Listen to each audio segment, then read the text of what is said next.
Hello नमस्कार साथियों, कैसे हैं आप सभी लोग। स्वागत है आपको एक नई जानकारी के साथ।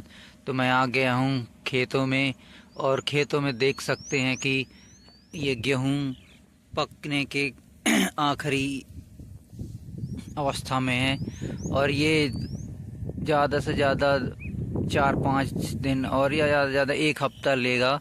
पूरी तरीके से तैयार है पक कर, और इसकी कटाई अब शुरू ही होगी 2-4 दिनों बाद, जो कि अभी 2 दिन से बारिश चल रही थी तो ज़मीन थोड़ी सी गीली हो गई है।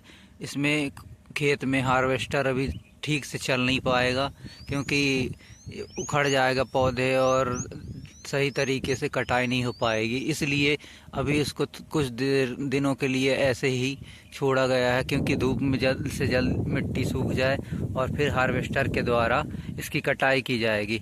आप देख सकते हैं साथियों कि इस प्रकार गर्मी पड़ने के कारण गेहूँ अच्छे तरीके से पक चुका है।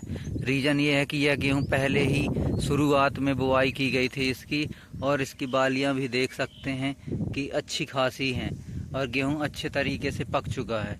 और हम इसको ये दिखाना चाहते हैं आपको कि सही समय पे बुआई करने से और पानी और खाद बीज डालने से फसल एकदम लहलहाती हुई दिखाई दे रही है। चारों तरफ एक देख सकते हैं वीडियो में, एक एक दाना फसल का एकदम पककर तैयार है। तो साथियों, कभी भी हो, जब भी आप गेहूं की बुवाई करें सीजन में इसके, तो नवंबर के शुरुआती हफ्ते में ही इसकी बुवाई कर दे, इससे कि फसल आसानी से सही समय से और बिना नुकसान अच्छी तरीके से उत्पादन देगी।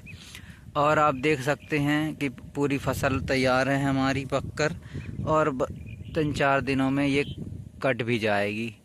और ऐसे ही हमारे किसान साथियों को खुशी होगी कि हमारी फसल को नुकसान नहीं हुआ। अच्छा हुआ कि थोड़ा बहुत बारिश में ओले भी गिरे, लेकिन वो ओले की जो साइज़ था वो छोटा ही था, इस कारण से फसल को ज़्यादा नुकसान नहीं हुआ है। अन्यथा किसानों की लागत भी नहीं मिल पाती। हमारे कई ज़िलों में एमपी के ओलावृष्टि और तूफ़ान और बारिश के कारण फसल को काफ़ी नुकसान हुए हैं साथियों।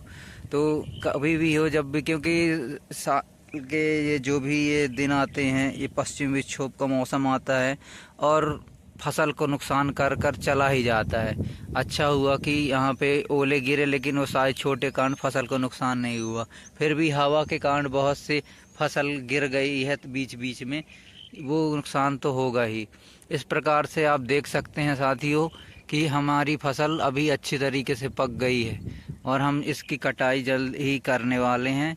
और हमेशा किसान साथियों ध्यान रखें कि इस फसल को अगर हम जल्दी बुवाई करेंगे तो उसकी कटाई भी जल्दी ही आती है, और उसके बाद आप नेक्स्ट फसल भी ले सकते हैं, जिससे कि ये होगा कि आपको जो नेक्स्ट फसल की बुवाई होगी, समझ लीजिए गेहूं के सीज़न में मूंग और उड़द की, इसके बाद खेती कर सकता है, जिससे कि उड़द और मूंग ज़्यादा से ज़्यादा ये 70 दिन की फसल है, 70 से 75-80 तक जाती है कहीं कहीं।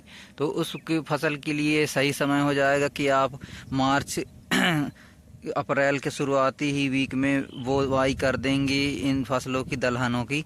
तो लास्ट में ये आपको बढ़िया उत्पादन दे देगी, और से कोई नुकसान भी नहीं होगा, क्योंकि जून में बारिश का मौसम शुरू हो जाता है, और उस दौर में अगर आपने दलहन, मूंग और उड़द को अगर बारिश हो गई तो फसल नुकसान ज़्यादा होगा। इसलिए समय पर बुआई करें और समय पर दवा और उसका पानी देकर फसल तैयार हो जाएगी आपको पककर। इससे किसान साथियों को अच्छा खासा मुनाफा हो सकता है। हमेशा साथियों ज़्यादा से ज़्यादा कोशिश करें कि आप दूसरी फसल गेहूं के बाद की भी गर्मी की ले लें, इससे आपको अच्छा खासा मुनाफा होगा।